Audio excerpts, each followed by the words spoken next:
Hola, ¿qué tal? Somos voceros de la inclusión. Estamos los locutores Rodrigo. Elizabeth. Juan José. y su servidora Melanie. Hoy les traemos a un invitado que escribió el libro Transformación de la educación física en las escuelas normales. Ok, él es Julio Zamora Machuca. Él estudió en la licenciatura de Educación Física y la maestría en Gestión de la Educación Física en el Benemérito Instituto Normal del Estado General Juan Crisóstomo Bonilla. La maestría en Gestión Deportiva por la Universidad La Salle Benavente Puebla. Cursó el diplomado en Neuroeducación Física en Institución de Ciencias de Rehabilitación Integral. 13 años dedicado como profesional de la educación física y 9 años en el ámbito de la educación inclusiva, conferencista nacional e internacional. 4 artículos publicados. Bienvenido, Julio. Muchas gracias, es un gusto estar con ustedes. Gracias, igualmente. Gracias. ¿Qué tal? ¿Cómo te sientes al haber escrito el capítulo 4 del libro mencionado? Pues fue una invitación por parte del doctor Jorge Garduño Durán, que él es catedrático de la escuela normal, de nuestra hermana Escuela Normal de Educación Física de Toluca, y al lanzar una convocatoria, mi director de tesis él fue el impulsor de haber hecho este capítulo, pero emana desde mi tesis para el título de la maestría en gestión de la educación física, viendo que está todo esto relacionado a la educación inclusiva. ¿Cómo es que fue que decidió la carrera de educación física? Desde pequeño me ha gustado el deporte, me ha gustado la activación física, y yo observaba a mis maestros.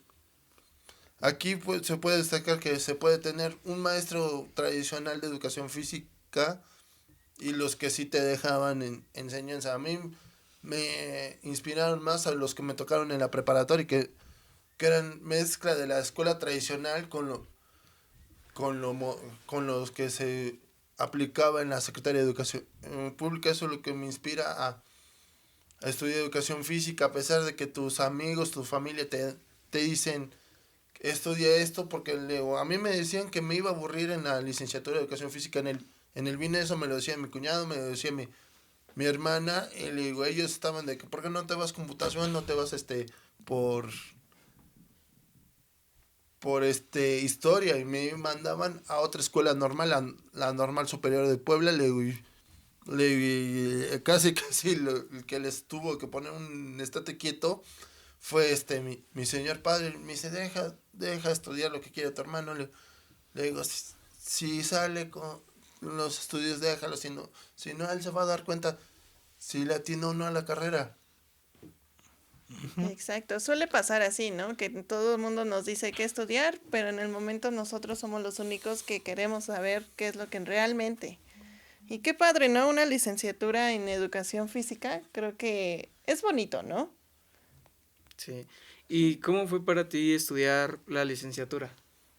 Pues yo les voy a compartir un poco de experiencia de vida. Le digo, mi vida ha sido muy complicada porque yo nazco de 10 meses. Entonces, se vivieron ciertas limitantes semejantes a la discapacidad. Ya saben, así que si dicen que la violencia escolar y el bullying es actualmente, están completamente equivocados.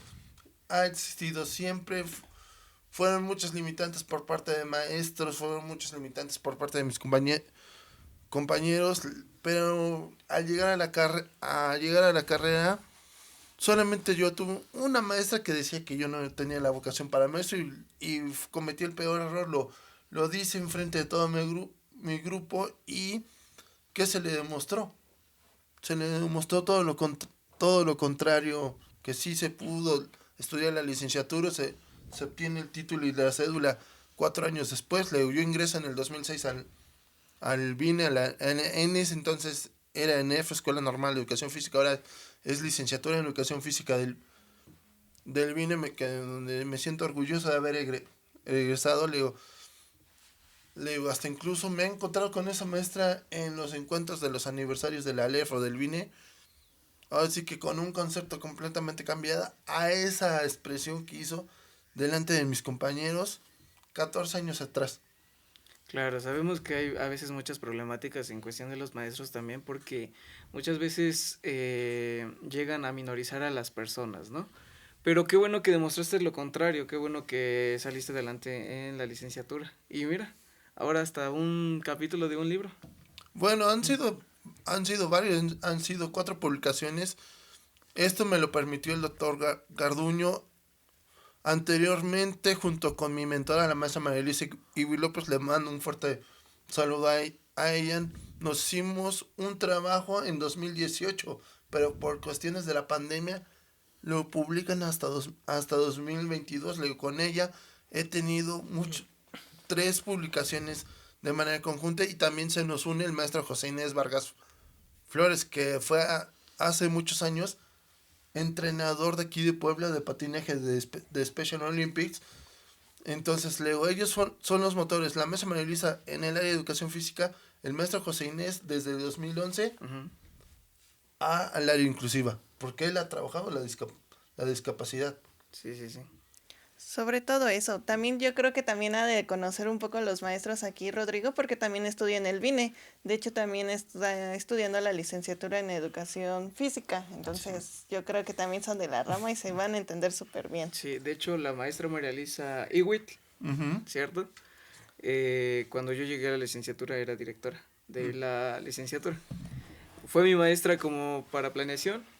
Y sí, la verdad es que yo la conozco y es una persona muy linda, es muy buena en su área y de verdad mis respetos para ella. Y qué bueno que haya compartido contigo y qué bueno ahorita platicar un poquito de eso.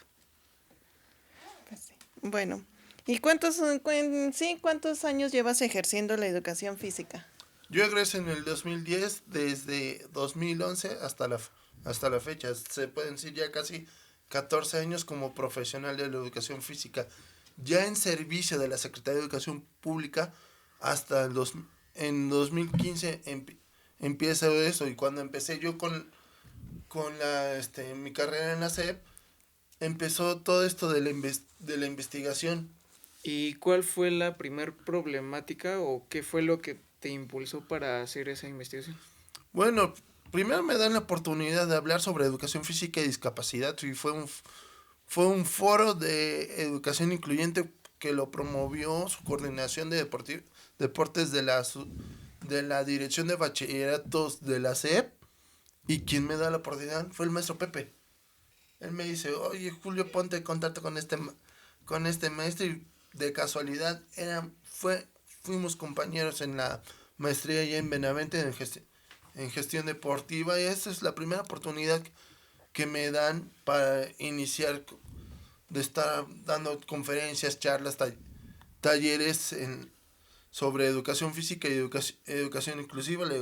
Como lo dije antes, parte lo mezclo desde mi experiencia de vida y lo relacioné un poco con lo laboral. Mi primer caso de educación especial fue mero cuando inicio en escuelas particulares en el 2011. Tengo un alumno con trastorno del espectro autista y tenía uno con discapacidad múltiple en escuelas particulares, donde no tenemos el acceso a una asesoría de los servicios de educación especial, el CAPEP, el USAER, los centros de atención múltiple. Entonces, ahí era, como diciendo, investiga como puedas.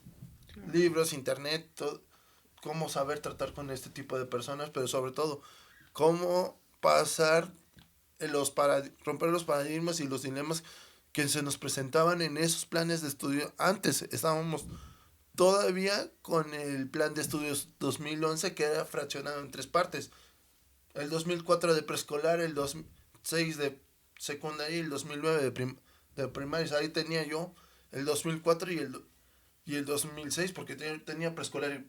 Yo tenía preescolares y los tuve que bajar a la mínima expresión, porque también se tratan con maternales. La primera infancia. Sí. Oh, increíble. ¿Cómo lleva a cabo la educación inclusiva? Bueno, la educación inclusiva. Como lo dije, se tiene que romper paradigmas, porque muchas veces el docente confunde inclusión con integración. Porque antes era nomás tenerlos ahí, o pásame lista, o ponme el material. Eso lo traducían como inclusión, cuando es integración, y era integración, segregación. Dejas que esté presente el alumno, pero no lo dejas que tenga voz y voto ni participación. Es una cierta situación de segregación. Desafortunadamente los docentes confundimos un poco integración con inclusión.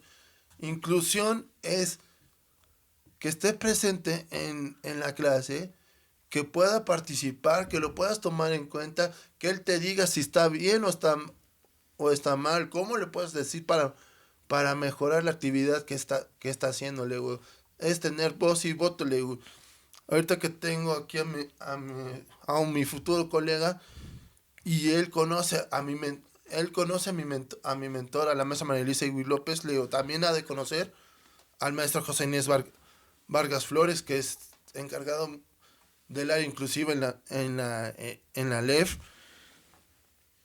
Porque para empezar, por ejemplo, la ENEF ya rompió de ser una simple escuela formadora de docentes. Ya es una escuela inclusiva formadora de docentes. Actualmente tienen 2 alumnos con discapacidad auditiva. Tienen a Pedro y tienen a Ana. Y entonces los maestros han tenido que ajustar a las necesidades de Pedro y Ana. Y también la escuela normal los ha involucrado a no estar en su zona de confort. ¿Cuál sería la zona de confort de Pedro y Ana? Tiene que llevarlos a escuelas de prácticas solamente a los servicios de educación especial. Y aquí se tuvo que romper su paradigma, romper su barrera, por decirlo así. Saberse desempeñar en escuelas regulares. Entonces, yo tanto en la escuela, porque yo tengo 2 centros de trabajo, yo he estado casi de trotamundos aquí en el estado de Puebla, pero actualmente estoy laborando para personas con discapacidad. Estoy trabajando en un centro de atención múltiple, el Dr. Manuel Delgadillo Romero, y tengo una primaria regular en Aljojuca, y tengo niños con VAPS, tengo un niño con discapacidad visual, por decirlo, en el primer término. En el segundo término es un débil visual. De la mitad de los ojos hacia la nariz ya no tiene campo de visión, solamente tiene visión periférica. Entonces tengo que hacer mis ajustes necesarios para involucrar a Joshua. Y él se ha sentido, pues luego lo apoya el maestro de grupo, lo apoyo yo, está presente ahí de acompañamiento a su mamá, y está incluso, ahí me ha gustado en Aljojuca cómo se involucran en el contexto de la discapacidad de Joshua. Ahí sus compañeros lo quieren ayudar, muchas veces lo quieren ayudar. Lo mismo con una alumna que tiene un retraso psicomotor global, cómo se quieren ayudar mucho a Lupita. Aquí en el Dr. Manuel Delgadillo, ahí sí tengo que algunos grupos los trabajo de manera grupal, porque luego están acoplados los grupos. Ahí veo lo que he visto de carencia en el currículo inclusivo del anterior planes y programas en México, que era aprendizajes clave, que era el currículo inclusivo, de que tu comunidad educativa es para que aprenda, y también ese aprendizaje lo sepas potencializar fuera del contexto educativo, pero sobre todo también ahí te apoyan, ahí te ayudan, ahí te colaboran. Entonces tienes que generar todo este tipo de ambientes, y es lo que nos exige actualmente la nueva escuela mexicana. Ujú. Y esto de lo que mencionas de la nueva escuela mexicana, ¿cómo crees que se debe de trabajar la inclusión? Pues nosotros tenemos que respetar los estilos de aprendizaje de cada alumno, en primer paso, porque luego primero hacemos el proceso del diagnóstico, y es reconocer todos los intereses y necesidades de nuestros alumnos, para que desde ahí qué tipo de actividades podemos utilizar, qué ajustes razonables. Antes eran educaciones curriculares, y en educación física, con los anteriores planes y programas, se trabajaba la misma educación física, nomás tenías que irlo moldeando a este tipo de poblaciones, porque así que tú como individuo te tienes que ajustar, no viceversa, no a la escuela. no en la escuela aquí. También tenemos que estar promover todo tipo de circunstancias. Se tiene que promover políticas educativas, la disminución y eliminación de las barreras para el aprendizaje y la participación, que pueden ser internas o pueden ser externas. La mayor parte son externas. Una las propicia el propio sistema. En el caso de las normativas, las didácticas es situaciones del profesor, pero de la comunidad probablemente las de infraestructura. Y aquí aquí no es por echar periodicazos ni ataques a políticos, pero como nuestro anterior gobierno municipal tenía su eslogan de ciudad incluyente Puebla. Luego que alguien me explique. Una ciudad incluyente es que nuestras calles de Puebla tengan los rieles para las personas con discapacidad visual, o las placas para con la lectura braille, con la comunicación del braille. Las rampas del Metrobús son de las más peligrosas para la discapacidad, sobre todo la motora. No están bien diseñadas, están muy Inclinadas. están muy impicadas. Por eso en el anterior gobierno municipal el eslogan lo cuestioné. Yo sí lo cuestioné mucho, el eslogan de ciudad incluyente, cuando no habías convertido la ciudad incluyente en Puebla. Las rampas de las esquinas estaban muy mal diseñadas, hasta incluso acompañados las esquinas de volardos. En vez de ser una rampa de accesibilidad, la estás volviendo inaccesible, con obstáculos para las personas con una discapacidad motora. En este caso son personas con silla de ruedas. Eso sí, tienes toda la razón, de que prácticamente pues todavía no se ponen en los zapatos de las personas para que en verdad hagan ese tipo de cosas. Porque yo creo que nada más lo hacen por hacer, no en verdad se ponen en sus zapatos y llegan a realizar las cosas. Como también pues en las escuelas, mucho has tomado el tema sobre las escuelas y esto. ¿Y cómo crees que debe de iniciar la inclusión en las escuelas? ¿Desde qué grado? ¿Desde preescolar, primaria? Desde todos los grados se debe empezar, desde la educación, porque antes era educación básica y educación media superior. Ahora estamos hablando de que estamos en un esquema de educación obligatoria, que ya parte desde los maternales hasta la educación preparatoria. Ya cuando entró todas estas políticas de la Cuarta Transformación, la primera reforma que hicieron fue la de la obligación en carácter educativo, que desde los maternales hasta la educación preparatoria ya es obligatorio, y ahí es a donde deberíamos poner pautas de los mecanismos de inclusión en el sistema educativo mexicano.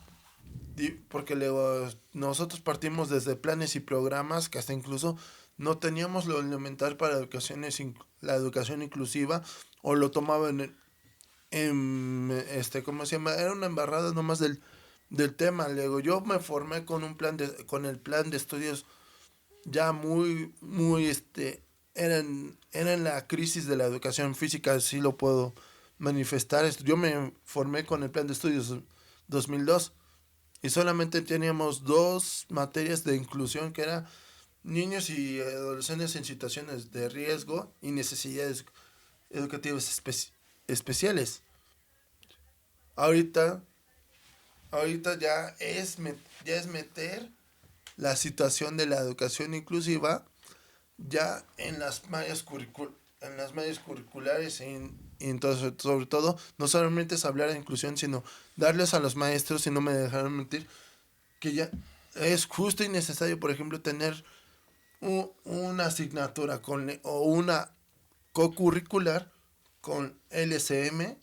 Sí, claro. Y el manejo del braille.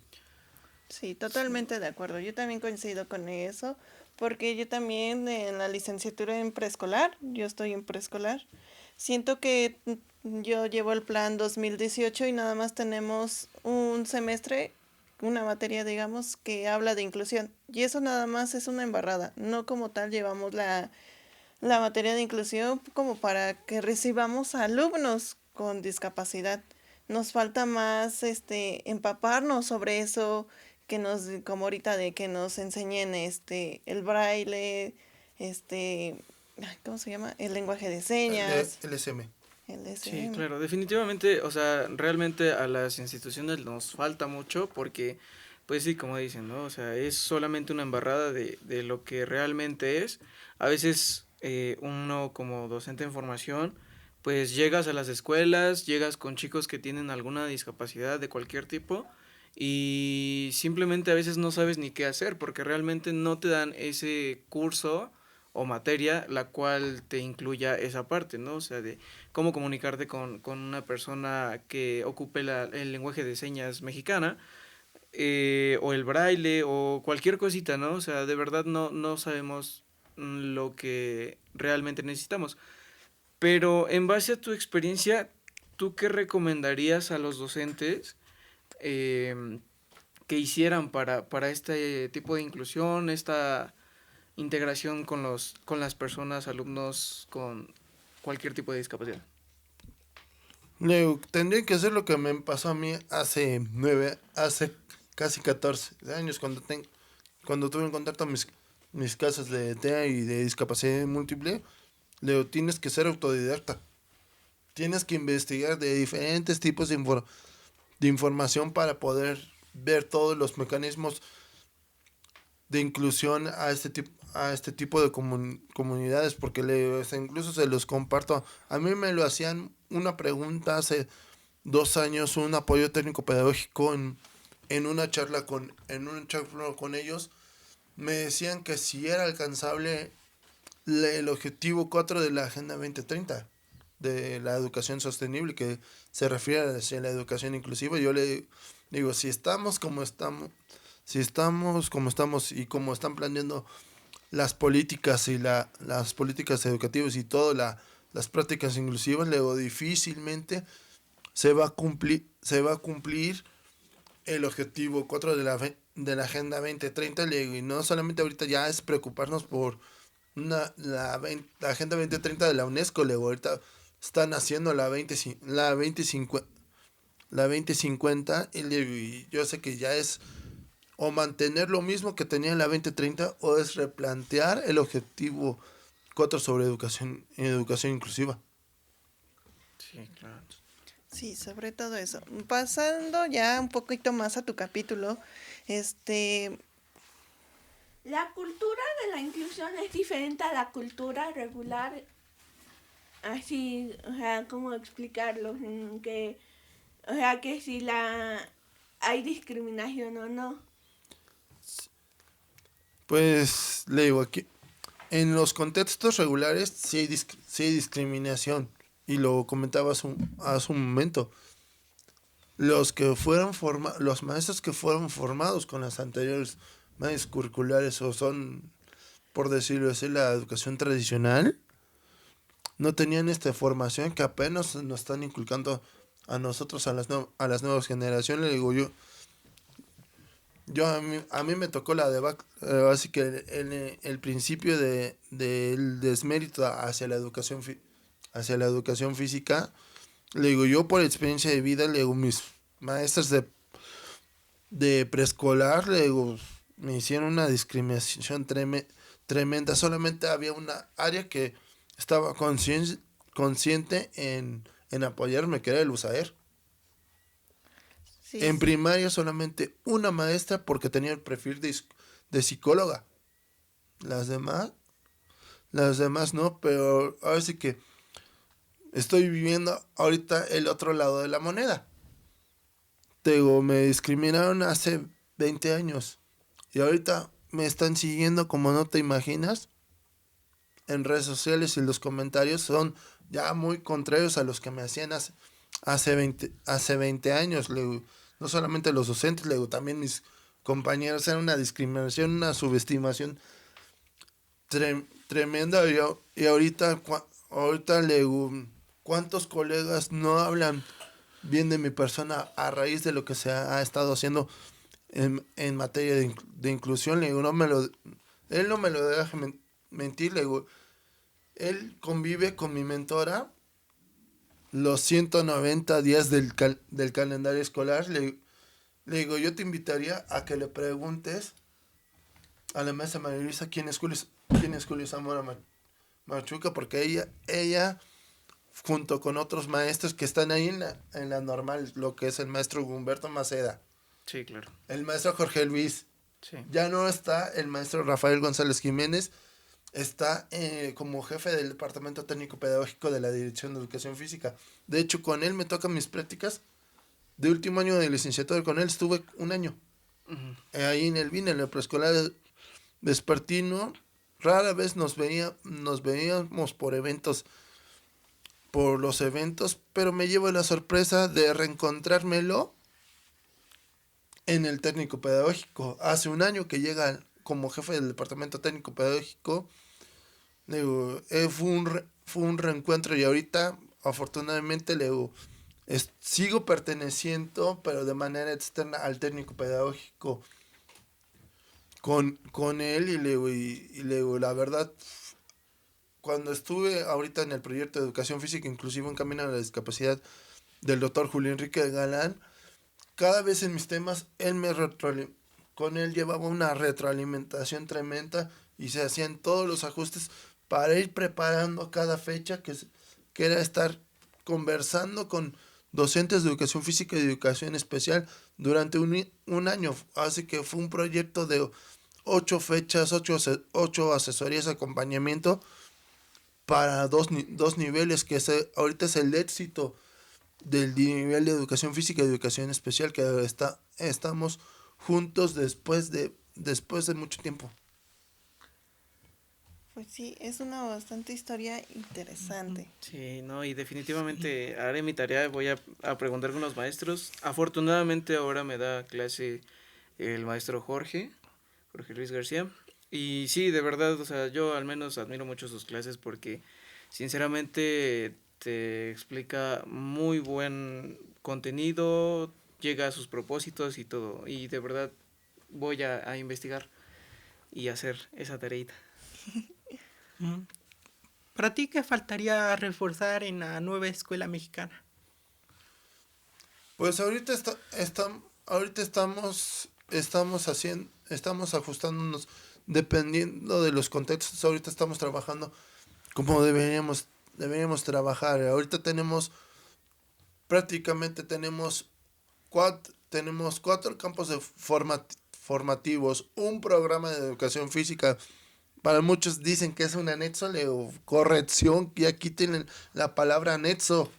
Ya es el programa de educación física y ese emanó casi al finalizar el ciclo escolar pasado, pero eso ya está para establecer qué contenidos, qué procesos de desarrollo y aprendizaje tenemos que ir trabajando en educación física. En el caso de que yo estoy en los dos ámbitos, regular y en el especial, yo en el regular lo estoy trabajando conforme a lo que dice el programa, cosa distinta en el CAM. Yo en el programa de educación física los PDA los tengo que bajar a las características de mis alumnos con discapacidad. Muchas veces he sentido hasta los verbos, he sentido una que otra palabrita de los PDA, los he sentido muy elevados. Y los he tenido que estar ajustando hacia ellos. Y los he combinado con otras propuestas que el propio CAM me ha estado enseñando. Tal vez yo no puedo estar enseñando el método troncoso, que es para lectura y escritura, pero no pierdo nada en conocer todo lo que es el método troncoso que utilizan las maestras del CAM. Yo no pierdo nada en conocer su metodología y ellas conocer nuestras orientaciones didácticas, que antes eran estrategias, ahora se llama orientaciones didácticas en la nueva escuela mexicana. Le digo, no me costó nada saber de la famosa guía del UNICEF, que para mí ha sido una maravilla, que ha complementado el programa de educación física de la nueva escuela mexicana, porque nos dice qué tipo de actividades pueden gustarle a un niño con discapacidad y de qué rango de edades. Lo que llamamos en los anteriores planes y programas de educación física, lo que eran los ejercicios adecuados, y nos íbamos a los ejercicios contraindicados, porque muchas veces caíamos en eso, en mucho movimiento contraindicado, y las repercusiones sí eran considerables a los alumnos, de que sufrieran una lesión, una luxación o algún tipo de afectación al momento de desarrollar el área motora. Entonces, ahorita estamos bien como programa, solamente tendríamos que estarnos ya familiarizando mucho más a lo que son planes y programas, los libros de texto gratuito, porque muchos pensaron que eran para los maestros de aula, y hasta incluso al inicio de que surgieron los libros de texto gratuito, muchos lo estaban satanizando.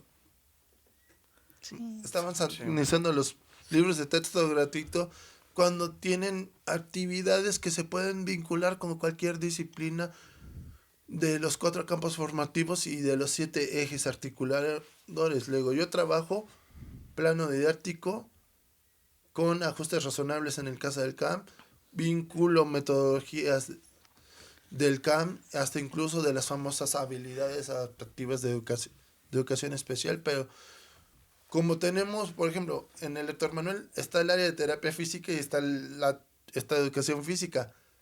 Llevamos en muchas cosas el bien común entre una y la otra, pero nos llegamos a poner de acuerdo de que yo lo académico, él lo específico. Si yo estoy viendo coordinación, él afina, yo la gruesa, o él las sensopercepciones, yo la corporeidad. Así nos hemos estado llevando acuerdos el maestro de terapia física y un servidor, y entonces los vamos viendo de que trabajar bien nuestros PDA, bien nuestros contenidos con sus ajustes razonables, y hasta incluso fomentar los 7 ejes articuladores. ¿Por qué no combinar el eje articulador de inclusión con el eje articulador de vida saludable, o hasta incluso intercultural crítica? Yo casi estoy ignorando la parte crítica.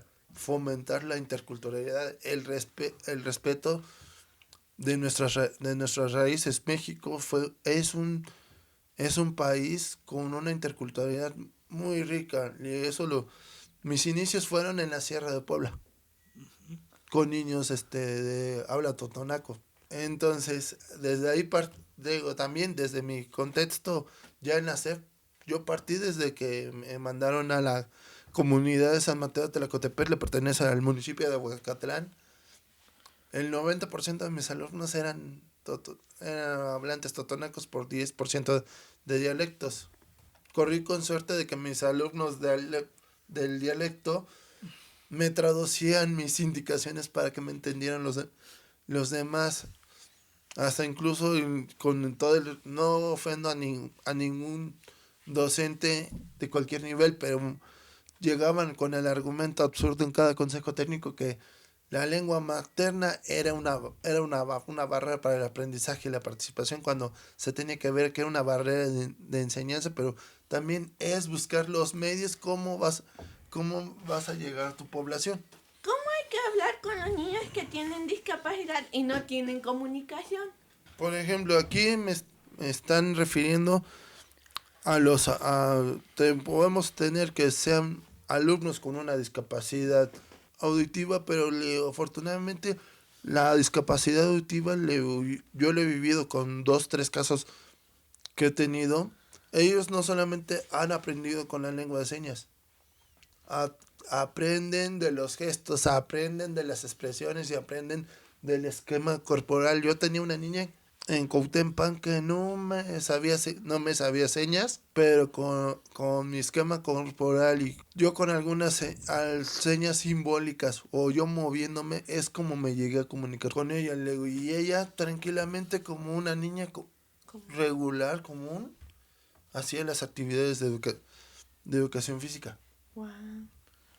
Claro, sabemos que realmente ellos desarrollan muchas habilidades y más eso, ¿no? La percepción de la expresión corporal que cada uno tenemos, porque definitivamente a veces con eso te llegas a comunicar con ellos.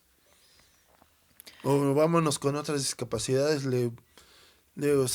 por ejemplo, el síndrome de Down, veo muchos síndrome de Down que se les dificulta mucho el vocabulario y por ejemplo, digo, yo me impresiono de apenas que pasaron los juegos amistosos en el americano, de que nos pidieron una oportunidad Yerani, que fue también fue vocera de la inclusión, me pide una oportunidad para competir, pero a mí lo que me impresiona de Yerani es, a pesar de su condición de discapacidad de síndrome de Down, la forma en cómo habla Yerani, lo comparo con, así que no me gusta hacer comparaciones, pero y volteo a ver a mis alumnos con síndrome de Down del doctor Manuel Delgadillo, yo me quedo, ¿qué le hicieron a Yerani para que su lenguaje fuera más regular?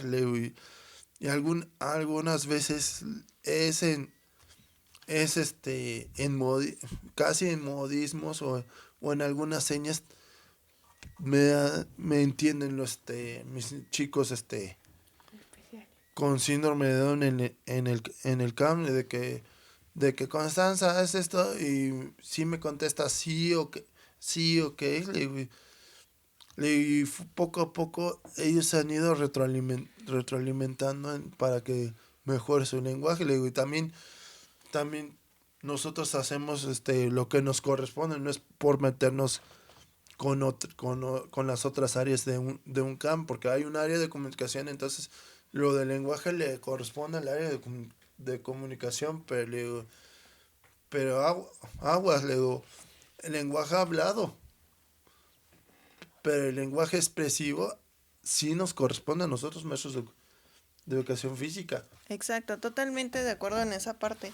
De hecho, cada área está acompañado de uno a otro, porque decir, educación física está con el lenguaje corporal y las demás les toca que la expresión hablado, bueno, más bien lenguaje hablado.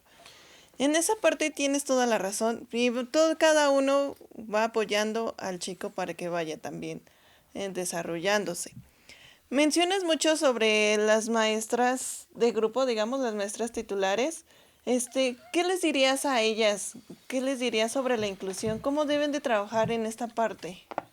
Siempre lo he dicho y sobre todo en mis últimas conferencias que he tenido en estos últimos 2 años, proceso 22-23 post pandemia, y hasta incluso lo he visto en mi gremio de educación física. No quieren irse a los camps por tenerle miedo a la discapacidad, no le dicen no a las VAPs porque no tienen las herramientas necesarias. Le digo, aquí es no tenerle miedo a la discapacidad, no es no tenerle miedo a las VAPs, no es tenerle miedo a los trastornos de neurodesarrollo, sino que es un reto para su carrera profesional. Le digo, siempre lo he hecho hincapié, le digo, la discapacidad, las VAPs, las propias NED que presentan las personas con discapacidad, le digo, son un reto para nuestra práctica docente, para nuestra práctica cotidiana. Le digo, son un reto. Aquí lo voy a puntualizar como me lo decía la maestra María Luisa en la normal y me lo sigue recalcando. Le digo, aquí hay que tomar a los retos hay que tomar al toro por los cuernos. Entonces le digo, los retos, le digo, ahí tienes al niño con discapacidad o tienes un niño con VAP.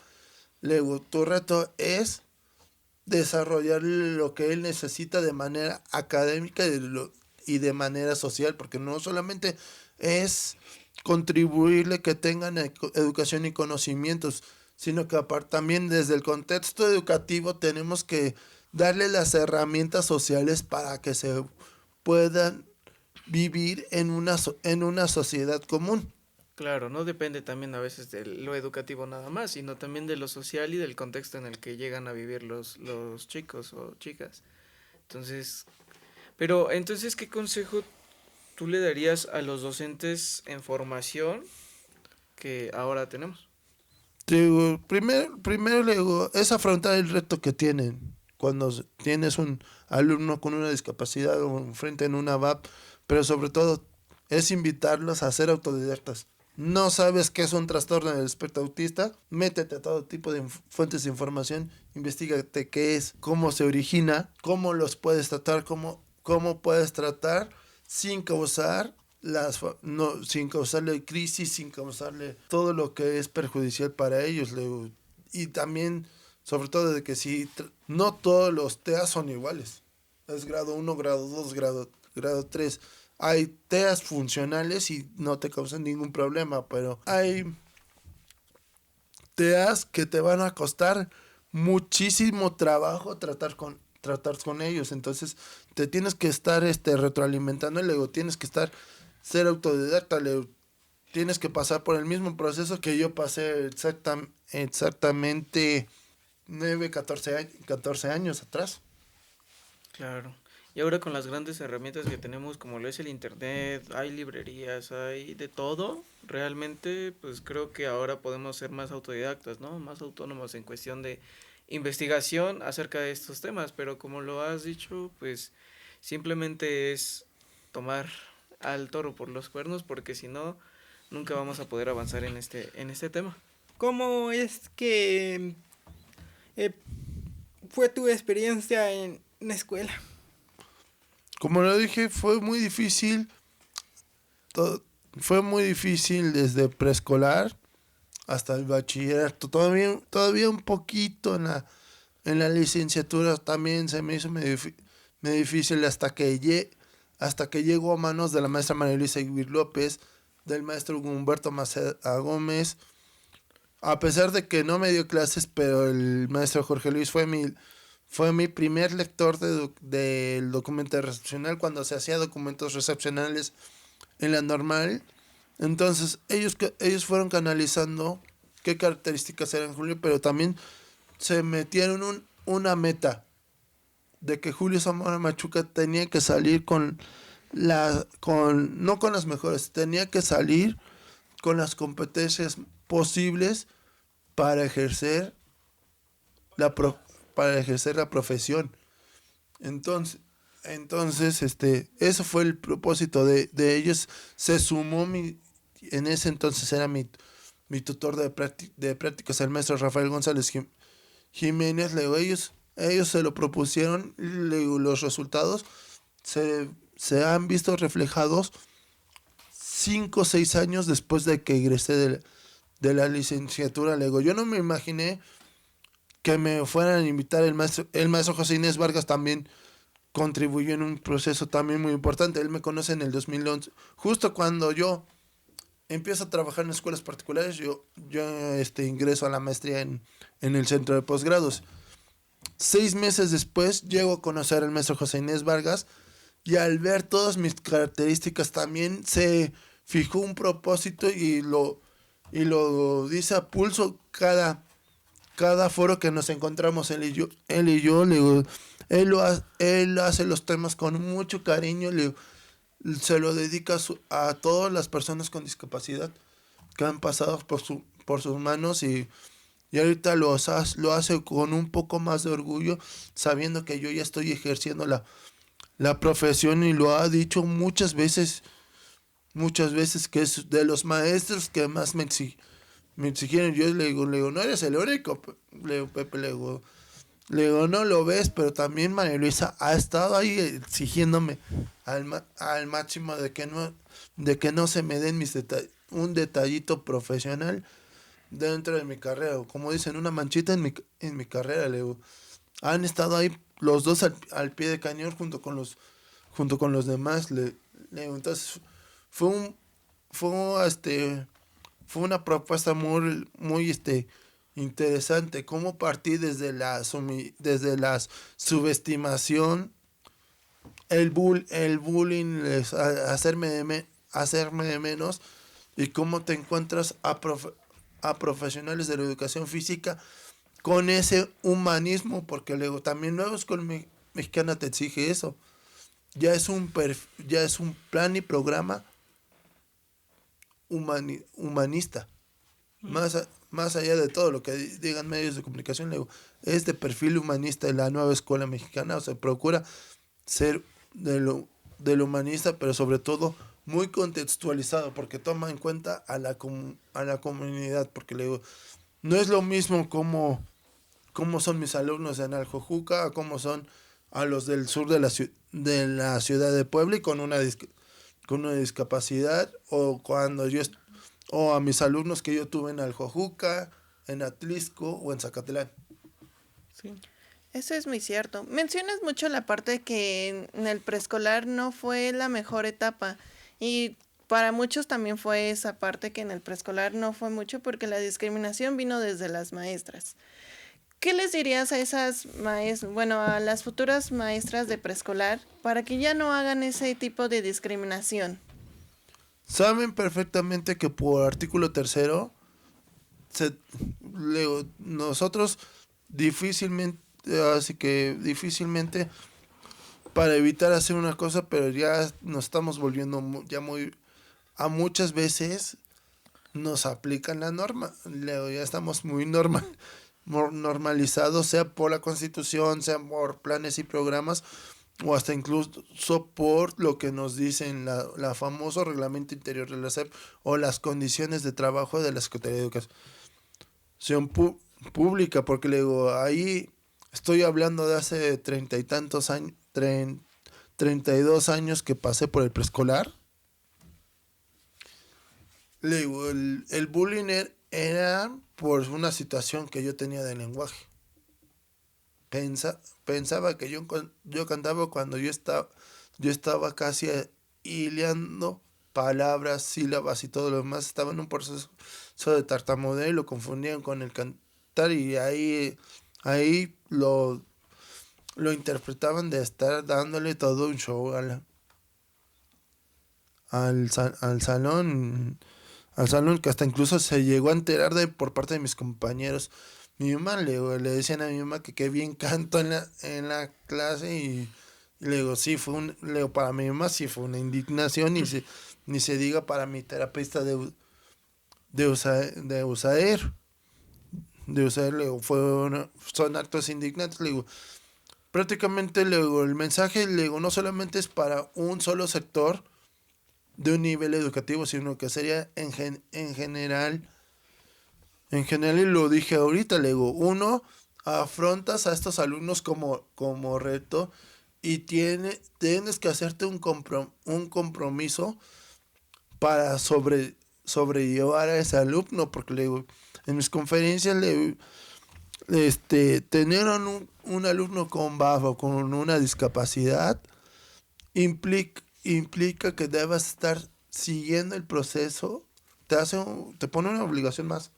Tienes que seguir el proceso que va siguiendo este niño. Por eso también, a raíz de la nueva escuela mexicana, y se suscitó más en Puebla con nuestro anterior secretario, nuestro anterior secretario de Educación Pública, el doctor Melitón Lozano, cómo se nos pegó lo de las famosas 4 A de la educación.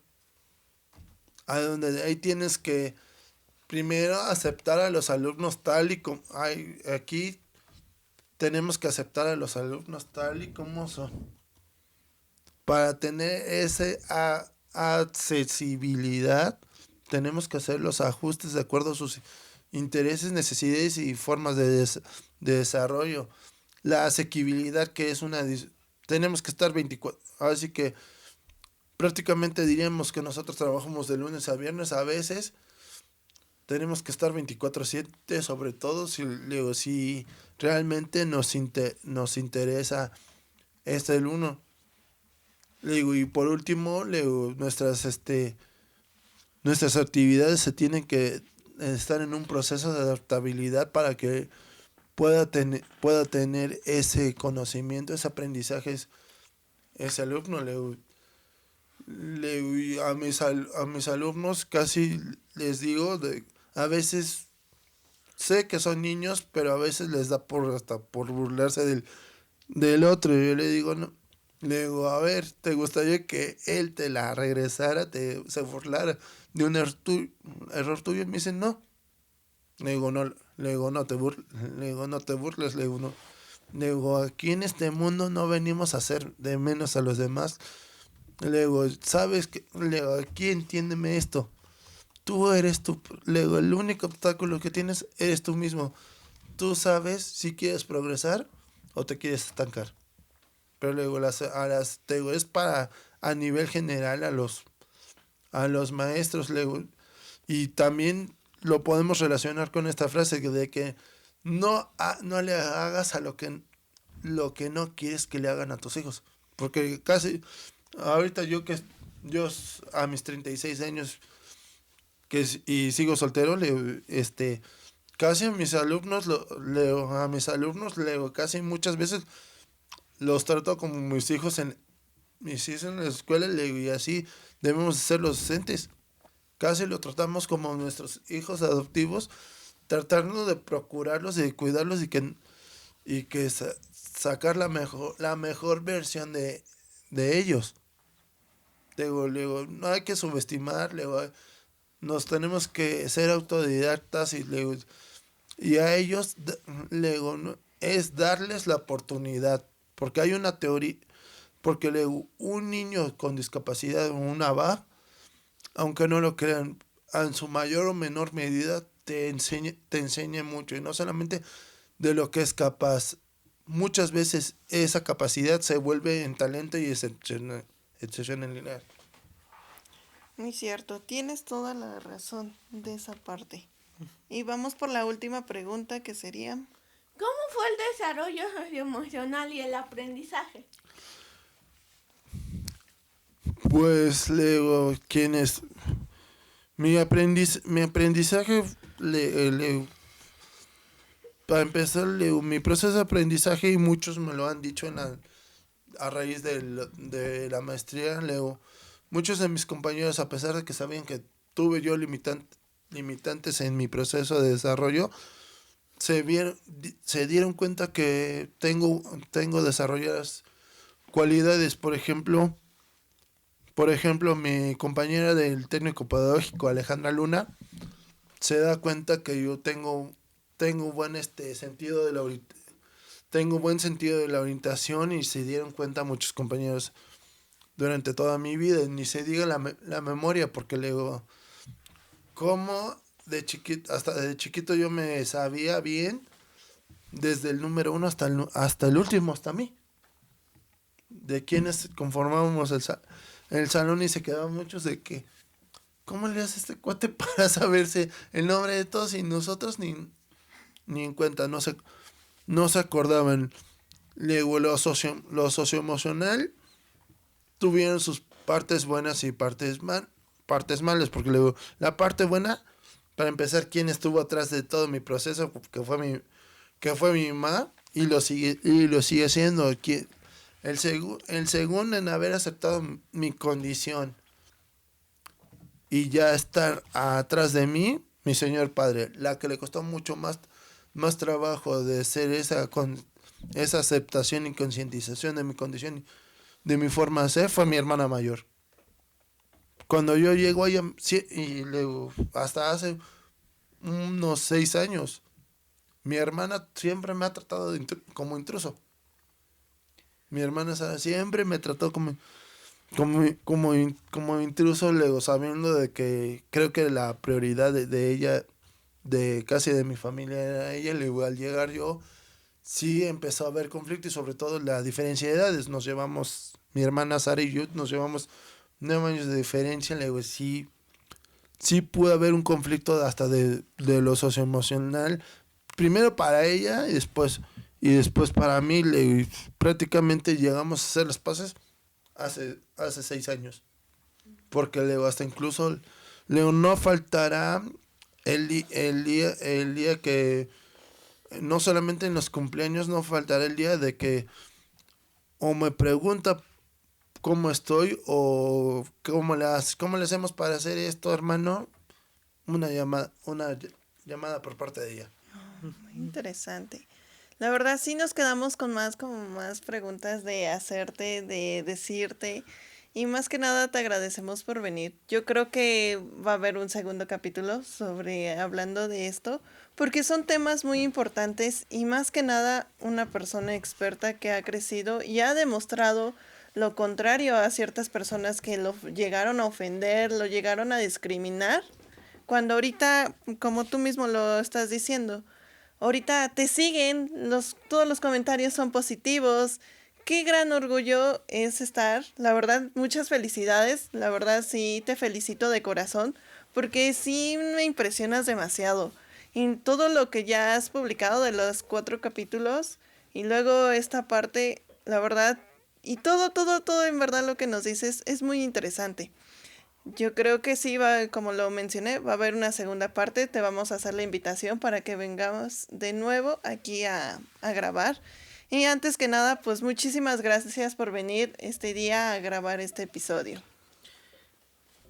Sí, y pues más que nada recomendar pues ahora tu publicación, Transformación de la Educación Física en las Escuelas Normales.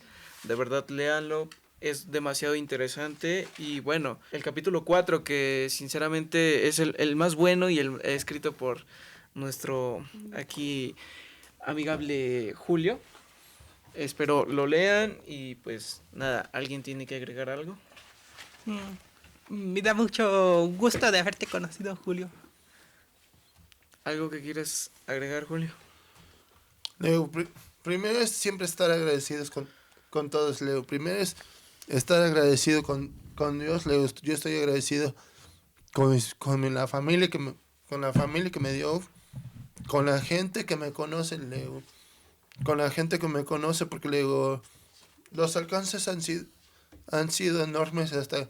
Yo no me imaginaba hace como 6 años encabezar un colectivo docente o que me pusieran como cofundador del colectivo docente, y a raíz de la pandemia se rescatar ese colectivo docente, incluyendo lo extraordinario. No estamos ante leyes mexicanas constituidos, pero de que gente se haya sumado a este movimiento de enseñar cómo es la inclusión en México y en Latinoamérica. Somos, como lo diría la maestra María Luisa, somos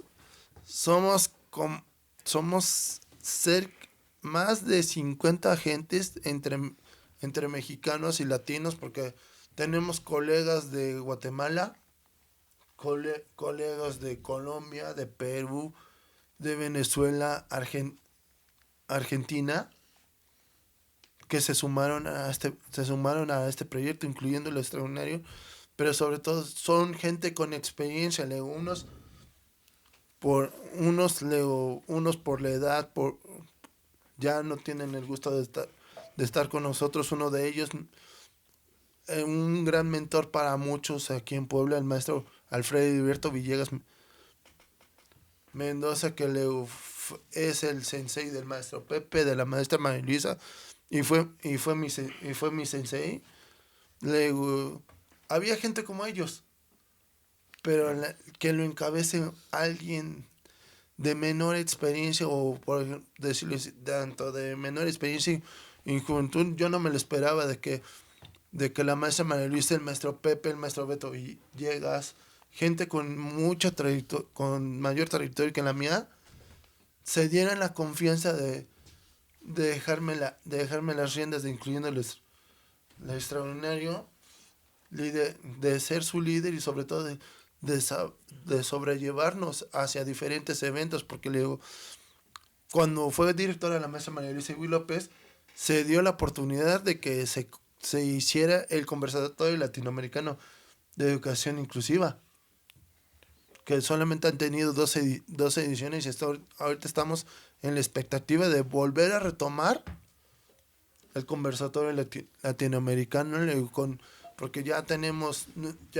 más colegas nuevos, otros ya cambiamos de temáticas, entonces tenemos todavía mucho que aportarle a México y a Latinoamérica, con las personas que voy a mencionar, yo estoy completamente agradecido. En primera persona, la maestra María Luisa López, es mi mentora, otros dicen que es mi madre adoptiva, pero le va ha estado conmigo en todo lo que emprendo. El maestro Hugo Humberto Maceda, que me quitó muchas, algunas cosas que sí eran deficiencias hasta de mi carácter, me los quitó él. El maestro Jorge, cómo fue durísimo conmigo.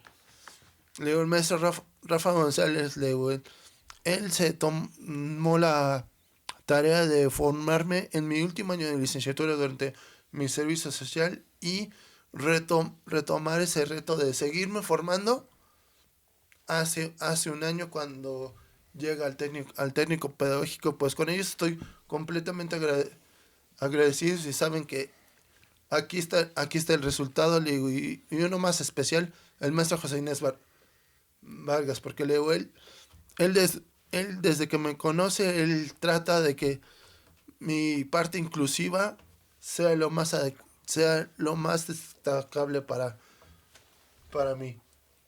Claro, claro. De verdad, mis respetos para ti.